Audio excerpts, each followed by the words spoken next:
If your warehouse runs on sticky notes, crossed fingers, and one person who just knows where stuff is, it's time for Endpoint. They connect your shop, stock, and shipments so you can stop playing hide and seek with inventory, and Gary can take some time off. Get real-time visibility and your sanity back at endpointas.com. And if you upgrade your warehouse before December 31st, you can take advantage of no payments for 90 days and 0% financing for up to 36 months. You may also be eligible to deduct up to 100% of your qualifying investment under Section 179.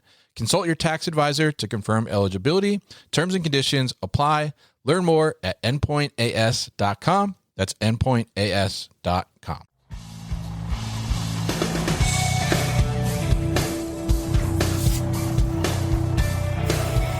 The New Warehouse Podcast, hosted by Kevin Lawton, is your source for insights and ideas from the distribution, transportation, and logistics industry.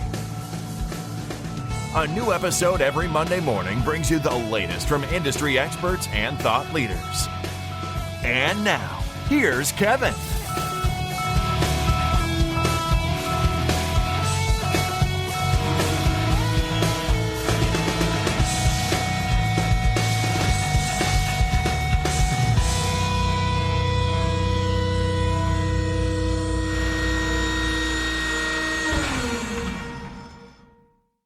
Hey, it's Kevin with the New Warehouse Podcast, bringing you a new episode today.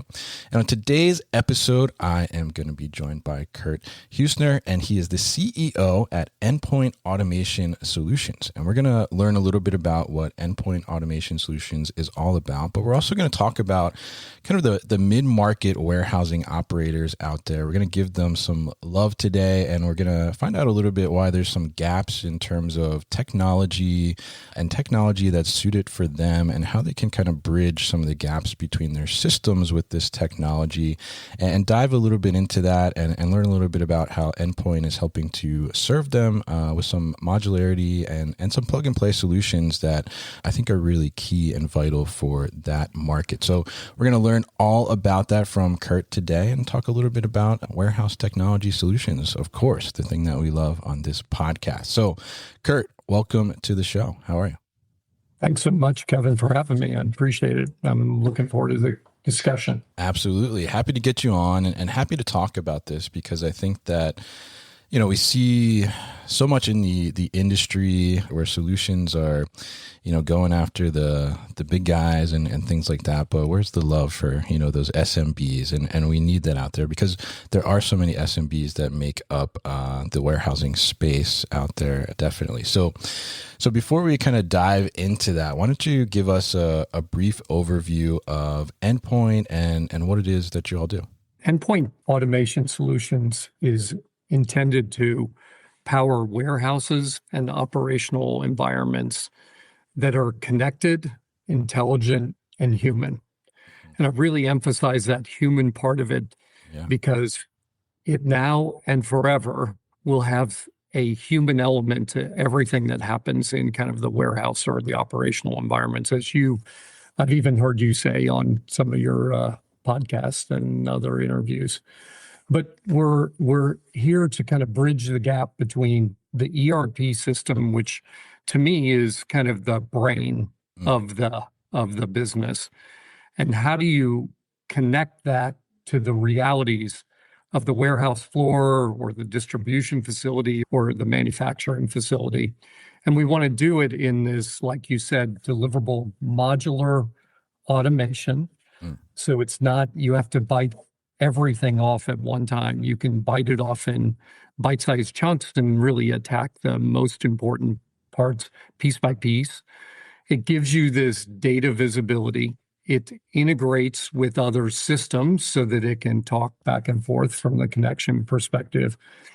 And it's meant to primarily be targeted at mid-market manufacturers, distributors, wholesalers, so they can run faster, be more accurate, be more connected as an operation, and compete in the international markets that have become so competitive and have so many different elements that affect their kind of operations. I think that's fantastic, especially that compete portion, right? Because I think that, it's hard for these mid-market with all these technology solutions out there to, I guess, one, just navigate the vast array. And we talk often on the podcast about this kind of divide a little bit where, the big guys, right, they got money to play with, right? And they got R&D teams and budget and things to do experiments, right? But when we get to that mid-market and these SMBs and things of that nature, it's hard for them to do that. They need to put solutions in place where they can be effective immediately, right? So it's great to hear that you're allowing that and enabling some of that to be able to compete with that level, because from a consumer perspective, right, the consumer doesn't care whether you're mid-market or big guy. They just expect the same thing from everybody, right, essentially. So very interesting there. So now tell us a little bit, because you mentioned the ERP as the brain kind of the business and the operation there, which I definitely agree with. And Endpoint in the past was kind of focused on ERP specifically, right? And this is kind of an evolution of the business now, because as my understanding is you see that there's kind of a gap between the ERP and the warehouse floor. So talk to us a little bit about what is that gap necessarily, and how are you trying to kind of bridge it? Yeah, it's important. I think the ERP system, kind of just to complete that thought, it is like the brain to me, and the central nervous system is the warehouse, the factory, the whatever other operations. It's how do those connect into that brain to give it Sure. all the information it needs to run the business more effectively. And so our beginnings as a company 35 years ago was really being an embedded WMS inside of a publisher's and ERP systems software. So it was embedded in and was kind of adjacent. But as you know, you only want to do so many things inside that ERP. You don't want to overcomplicate the things that it wasn't really set up to be able to do. And what we find is customers that, especially if they have growing complexity in their operational footprint, is they outgrow what they can do inside the ERP and really need to kind of come outside of it and integrate back in, so they can do all the operational processes and complexities they need as they grow and add warehouses or add international or whatever, add complexity or products or SKUs, is that they don't have to keep everything inside. It can integrate and put the correct information back into the ERP system, but it can, outside of it, do all the work that's necessary for people that are actually running the warehouse.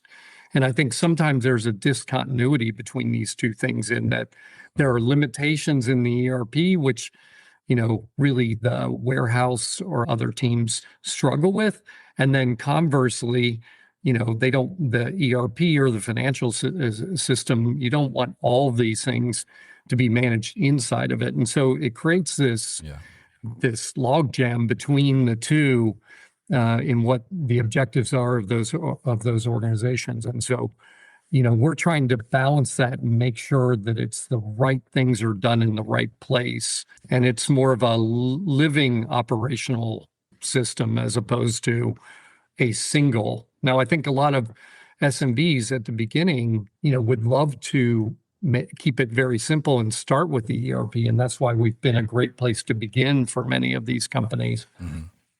But as they grow in complexity over time, they typically struggle with that. And as you've probably seen, many of them decide to change ERPs or change warehouse management systems as that complexity mounts, as opposed to trying to figure out plug and play components that can grow with them as a growing complexity and capabilities needed.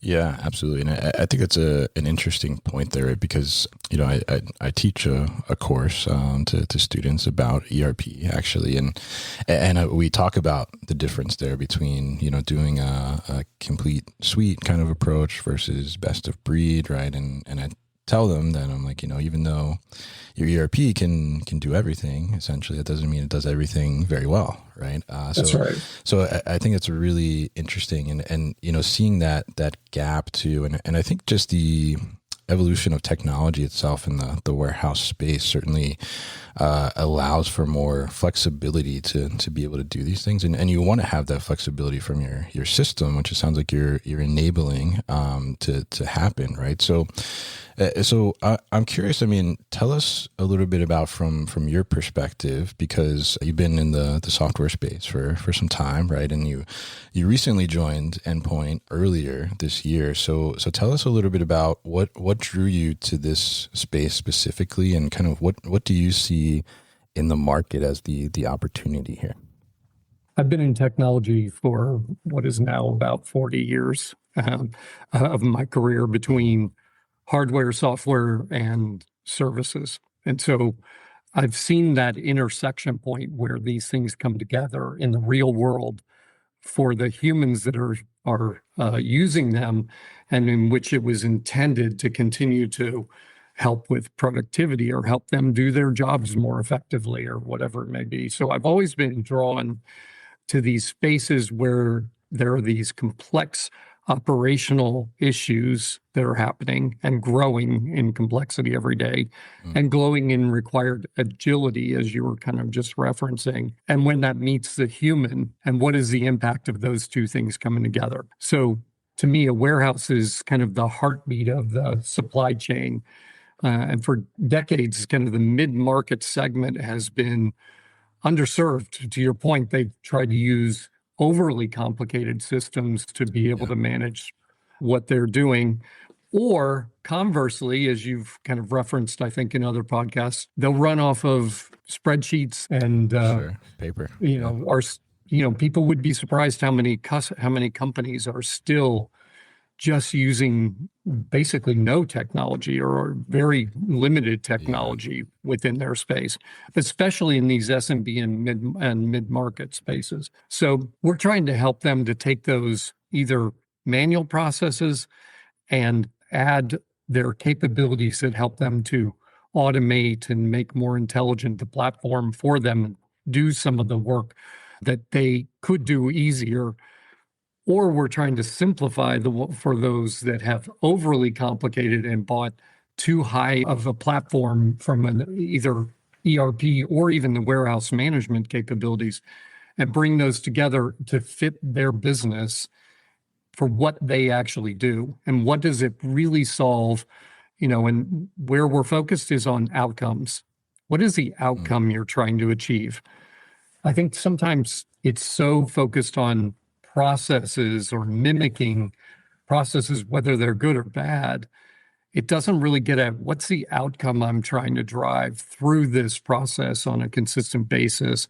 And am I getting that based on either the technology or the humans that are kind of bringing that together to kind of deliver on behalf of the customer? So I think there's a very large opportunity for this kind of bringing those things together, setting the right expectation, but not also overdoing the technology, because that happens too. It's when you have too many things taking place, and it actually confuses your operation. We'll be back after a quick break.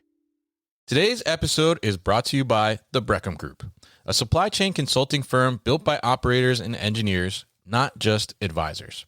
Their experienced team helps companies bridge the gap between strategy and execution inside distribution centers using a proven framework called Precision Supply Chain Operations. The result? Faster performance, greater efficiency, and real ROI.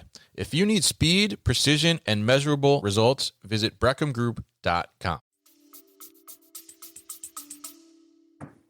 Yeah, absolutely. And I think that's such a great point, because there's like a stark, or I would say there's like a wide spectrum of where warehouses are from a technology perspective, right? Like you said, I mean, it's You look around and you see the marketing out there around all these warehouse technologies. You go to trade shows and conferences and you see all the latest, robots and all these things, right?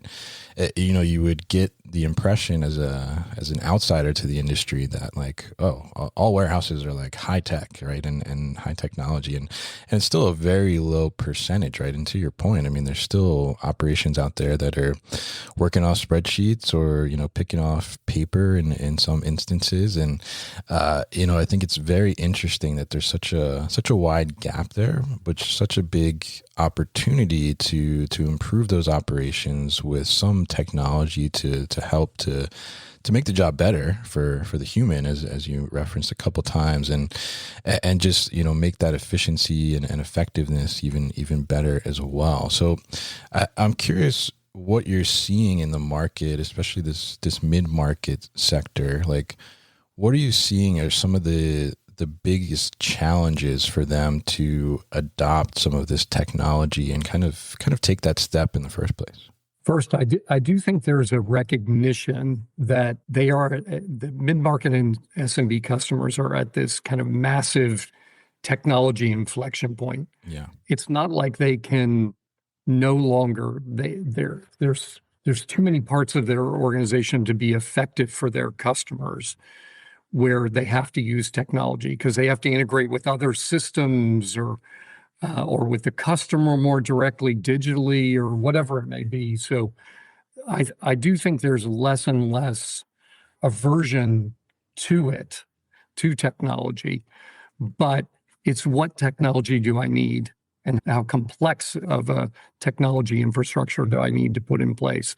I mean, it's across, their challenges are multi-channel fulfillment and labor shortages and rising service expectations. Mm-hmm. But without the enterprise budgets or the IT resources to kind of do that, as you referenced before. So what's happening now is the technology curve has caught up with the reality, and whether it's cloud or WMS or modular automation or AI analytics or robotics, they have to consider what are the things that are going to help them to scale and change their business and be able to compete on an international basis, national or international basis. So Endpoint focuses here because the segment needs practical automation, not over-engineered systems. We want things that can be deployed quickly, easily integrated, and scaled as they kind of grow, and you can consume it as you go. And so I think too many try and bite off too much too quickly. It doesn't really fix that problem that they were intending to fix, and it causes other problems across the entire workflow that they didn't need to fix. And so what we're trying to do is take a really pragmatic view of it and say, let's look at where are the struggles that you are having and how do we address those first? Because the more that something comes in and is successful in bite-sized chunks, then you build confidence in the staff and the team to keep adding automation that's relevant to them. If you there are too many projects, as you know, that have tried to go for more of a big bang. Sure. And taken on too much, and they fail too often. And it's largely because they don't bring the humans along with it. The other thing I would say, Kevin, is that in the mid-market space, and throughout my technology career, I've always found that if you just ask the people in your company, where are the problems? Yeah. They can very easily identify them. And they can even tell you what their context of what they know that can fix some of those things. So I think if you approach it more from how do I empower them to fix that, as opposed to trying to overlay what others may think is the actual problem that's causing it. I think you can create this kind of bottoms up human support of what you're trying to do and get the benefits of it. And there are too many times it's kind of a top down initiative, and they just don't bring the employees along with what they're trying to do, and it becomes difficult. So Where I find that comes together the most is mid-market. When you get into bigger companies, they have lots of people to manage big projects and big initiatives and all those kind of things. SMB and mid-market, it's the people doing the work that are having to figure out how to do this. And so it's all about trying to help them to kind of address those pragmatically. Yeah, absolutely. And a lot of great points in there. And I think the first one that stuck out to me, I mean, when you think about some of these technologies, and if you try to go too big too soon, right? Like you talked about there, and it doesn't work, it fails, and there's a lot of discouragement and frustration that surrounds that prevents them from wanting to take something else on, right? And a lot of this stuff too that's out there now, I mean, some of it in the scale and the investment that you're doing for some of these technologies now that are in the space, I mean, there could make or break your job if you're the one making the decision, right? And so that's also a daunting thing to handle. So I think your point is spot on, where there's often a disconnect between say those that walk on the carpet, right, versus those that walk on the concrete in the warehouse, right? And getting them involved and really understanding those problems, I think, is such a key factor to be able to do that. And I love the approach of having kind of this modularity and plug and play, and like as you said, add things as you go, as you're ready for them. So I guess talk to us a little bit about that part from Endpoint's perspective. How does that work, right? You bring Endpoint in, and then like you can add different parts to it as you're ready to do that. Talk to us a little bit about how does that evolution work for a company? Yeah, if you don't mind me backing up just to something you just said, though, sure, go ahead. When we find that a project is failing, many times it's because of this lack of continuity between what you were describing, the people walking on the carpet, the managers managing in between that, and the people actually doing the work on the way, either warehouse floor or some other part of the organization. It's the lack of alignment around what you're trying to get out of the technology and what outcome you're trying to produce is where I find we spend a lot of time either evaluating when something's gone wrong or trying to talk a customer through proactively to make them successful as they're about to embark on the technology implementation. Because if they aren't aligned, something will crop its head up at certain points, because decisions are made for different reasons at different layers, and it may cause that misalignment that we find causes projects to go awry or not meet the objectives of it could be nothing to do with the technology. It has to do with the alignment of what they were thinking they were going to get from the technology or process or whatever it may be. So I apologize for going back to it, but it's super important. Yeah, I mean, that's perfectly fine. And I think that, I mean, that resonates with me. And I had a project in my career where there was a disconnect with what was actually happening on the floor versus the above. And it hurt us badly. Someone that made a decision at a high level that they didn't really understand the impacts or the ramifications of what putting certain settings on in the system would be, and it really damaged some relationships with customers because it seriously impacted our fill rate and things of that nature. So I mean, it's really important to understand that and call that out, because I think that synergy and that understanding of what is actually happening, I think, is such a critical point to have that success with these projects. Well, and that kind of gets into the modularity, frankly, that you were talking about. Is there's these warehouses, distribution, manufacturing facilities are living environments. They're constantly changing. I think, in today's world, my belief is the companies that have built into their architecture of their business agility are the ones that are going to succeed over a long term. Those that don't may be optimized for today's world, but in 2 or 3 years, as things accelerate and other competitors come into the environment or what have you, is that they may be in one day and out the other. And so agility is one of those critical pieces. And, so that's one, is that I just am a believer that in all businesses today, you have to be agile and you have to figure out how the components of your architecture can change if they need to at an accelerated pace. COVID was a perfect example of proving this to people. They had to change on a dime. Yeah. And could they? And market forces, tariffs could change completely a company's, entire supply chain in a current environment. And they may have to adapt and adjust, or it could be fundamentally a problem for them. So I think first is I believe businesses have to have this architecture of agility and figure out what are the modular pieces of that. And so as I came into the organization, we were fairly typical WMS. We sold, really, everything across the process, let's call it. Sure. Everybody has a little bit of variability. What I saw customers trying to do is implement the whole thing when they really had a problem with one piece, and they were really overbuying for what they needed at that time. And so I felt like that was almost creating the problem I was advising against, which was modularity and in the architecture.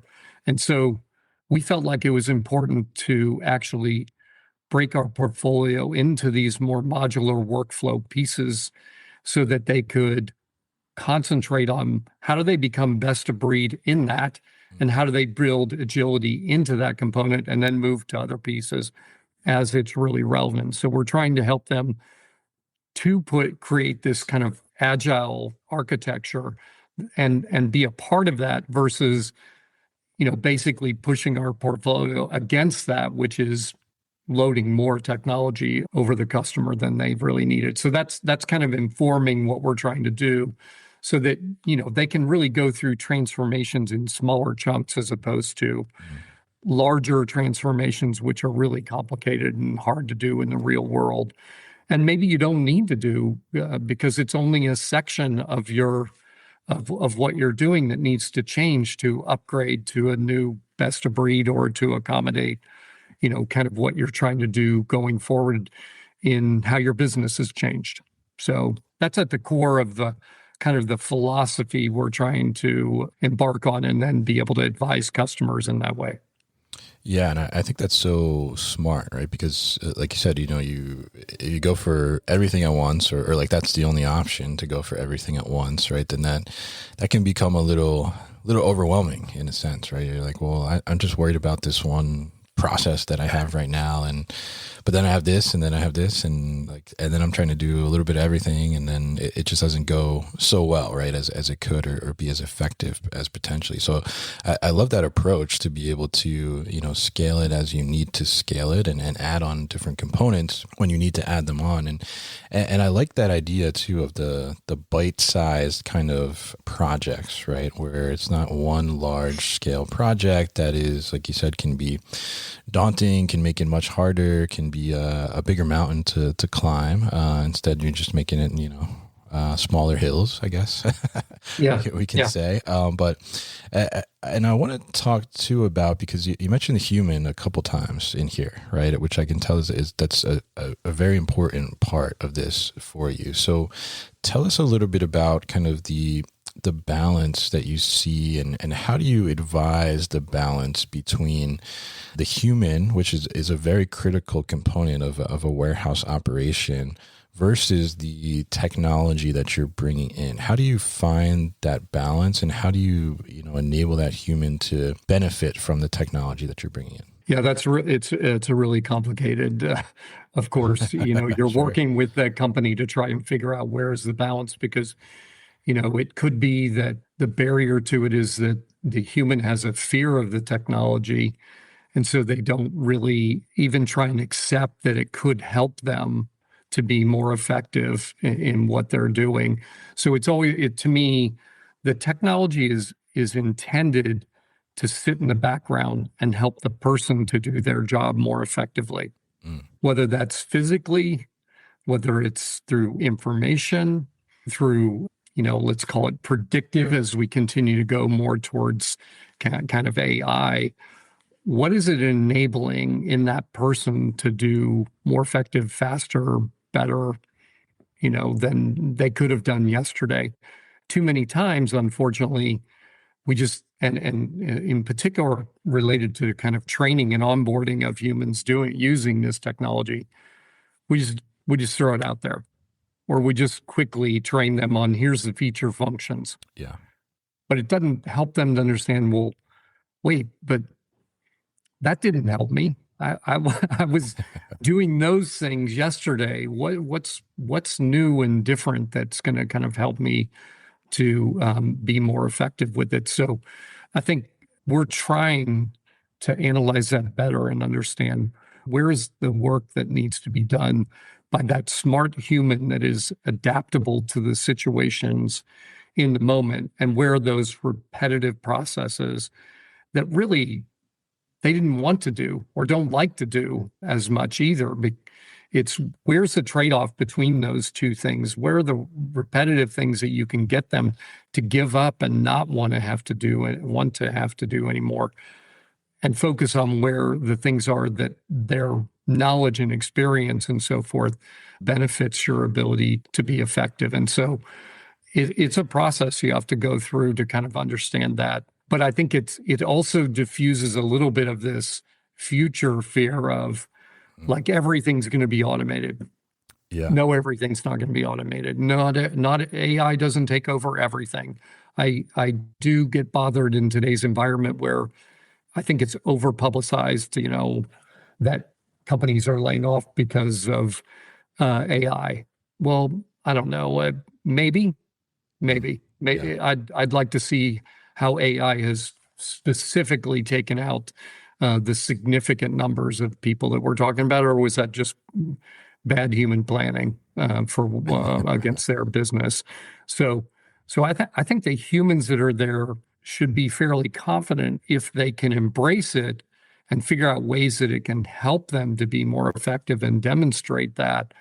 Then I think there's a real benefit for this coming together between the two. And where you see it come together really well, it's very extremely rewarding, because you see the human is excited about what they're able to do differently, and the technology just takes away things that are meant to be simplified through the use of that technology. So that's what we're striving to kind of be able to find, is that balance in between those two things.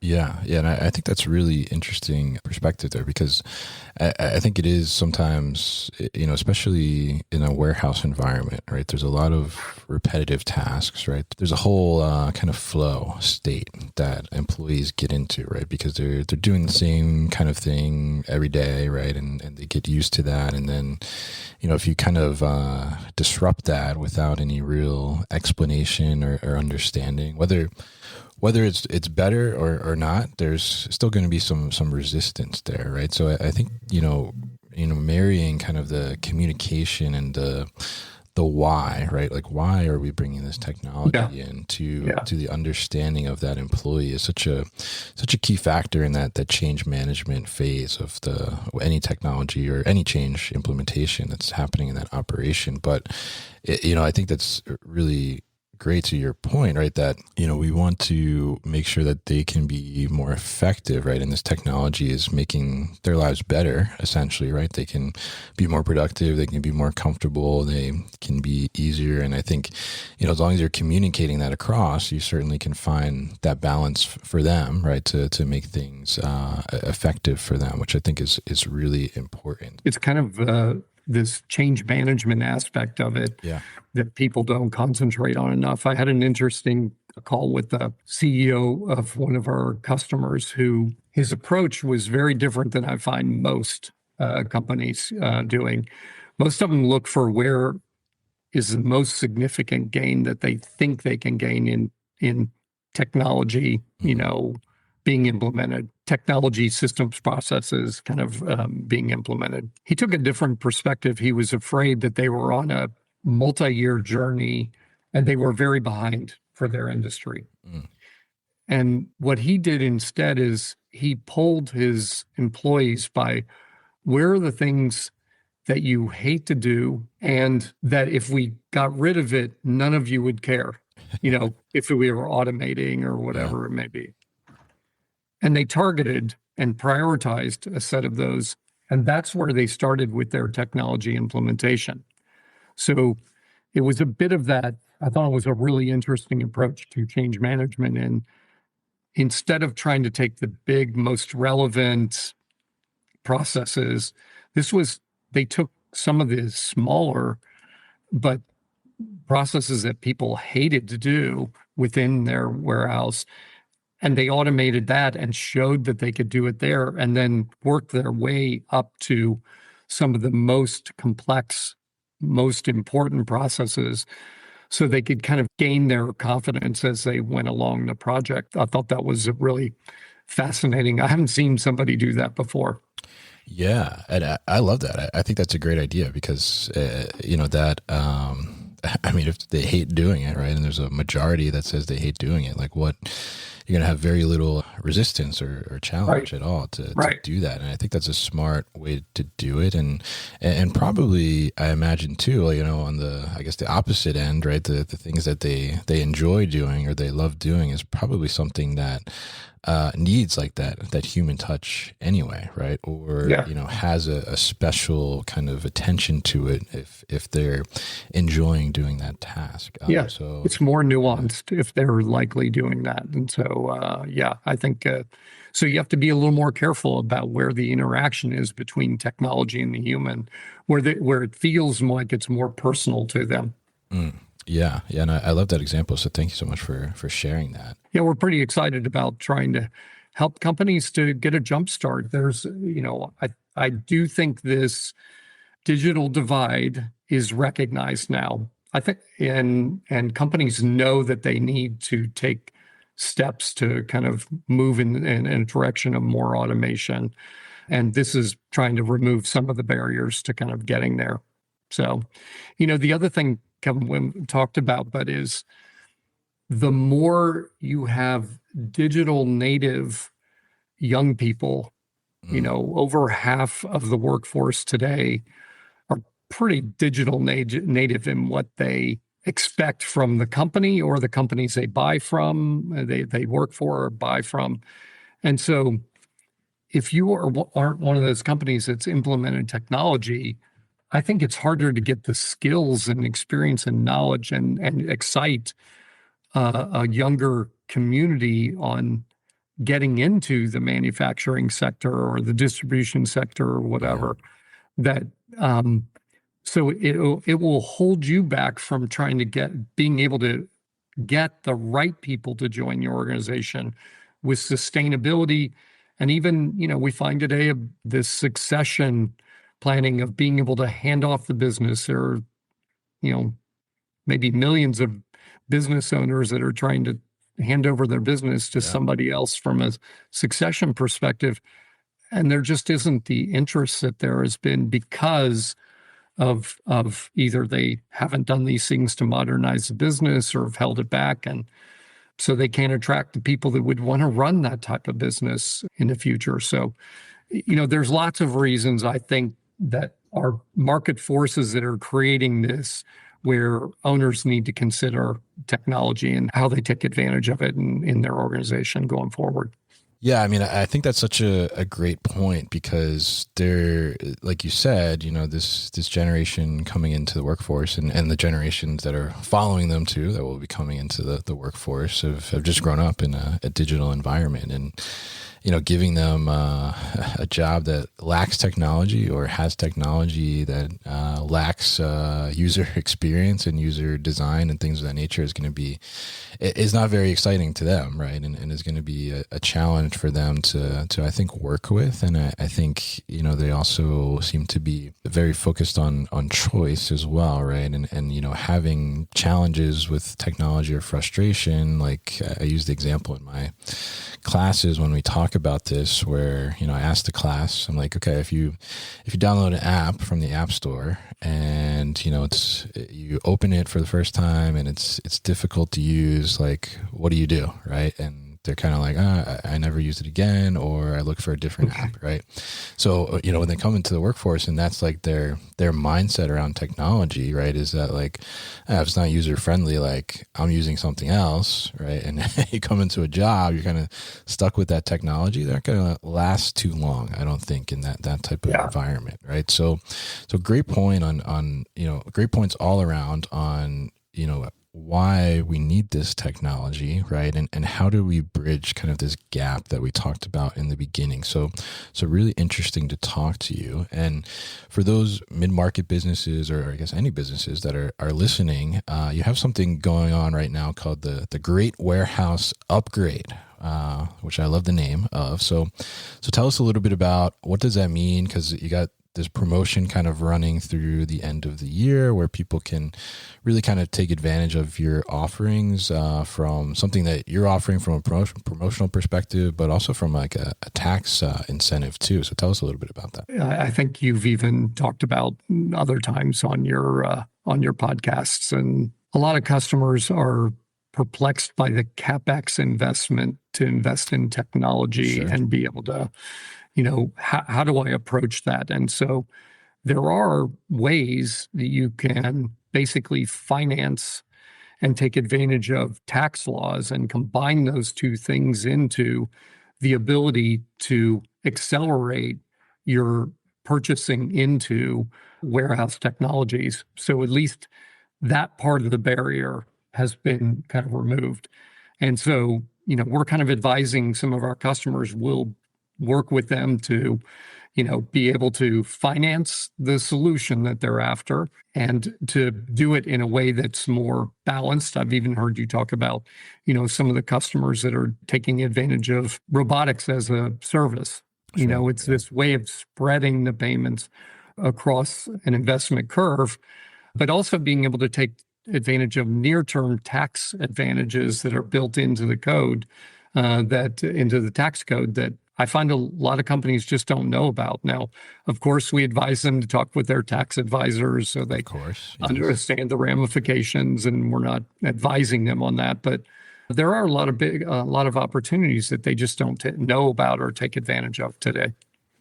Yeah, absolutely. And I think you guys you're offering, I guess, through the end of the year, 2025, right, to have 90 days, no payment and 0% financing. And also there's, I guess, potential eligibility for Section 179, which I think is really interesting. When you guys told me about that, I did a little Googling research myself. I was like, oh, how does this work from this perspective? Because I never thought about it in that perspective. So how can people kind of take advantage of that and learn more about Endpoint? Yeah, you can engage with any of our partners or us more directly, either directly at our website or with our team. And we'd be glad to kind of help to talk through how we would approach it. So we're providing, Kevin, a kit, a tax savings kit, where the customer, we can validate for them that they can give to their tax person the equipment, the software, the implementation services, the hardware that they have invested, and they have an ability. They expanded last year. The government expanded to spending a $2.5 million per company, and so that is full tax benefit of Section 179. Of course, you're going to want to get the advice of your tax advisor, but this is a pretty unique opportunity to, before year end, get in and invest and begin the journey, like I said. Yeah, absolutely. And I think that's a great offering and certainly great to call out the awareness and visibility around that Section 179 and that potential deduction before the end of the year, because I think that's really, we oftentimes get a little lost at the end of the year, like focused on holiday volume and things like that. But, we need to start. Yeah, definitely. We need to start thinking about those things ahead. And if we can be strategic from a financial perspective, I think that's a great way to invest in some technology and get yourself ready for 2026. So fantastic that you guys are offering that. And if people are interested in learning more about Endpoint, what's your website? What's the best place to do that?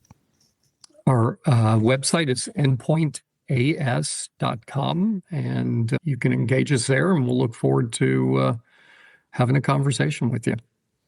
All right, fantastic. And it's been an absolute pleasure to get you on the podcast here today, Kurt, and really appreciate your insights and sharing those with us. We will share all the information about Endpoint in the show notes here, as well as at thenewwarehouse.com. So make sure you reach out to Endpoint and take advantage of the great warehouse upgrade. I'll say it again. I love that name for the promotion. It's very good. So appreciate your time once again on the show today, Kurt.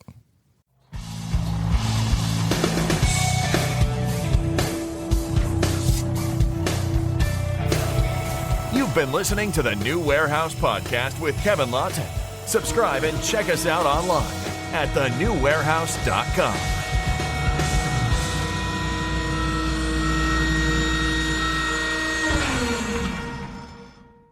Enjoyed this episode? Make sure you are subscribed to the podcast, and for more content from the New Warehouse, find us on LinkedIn and YouTube.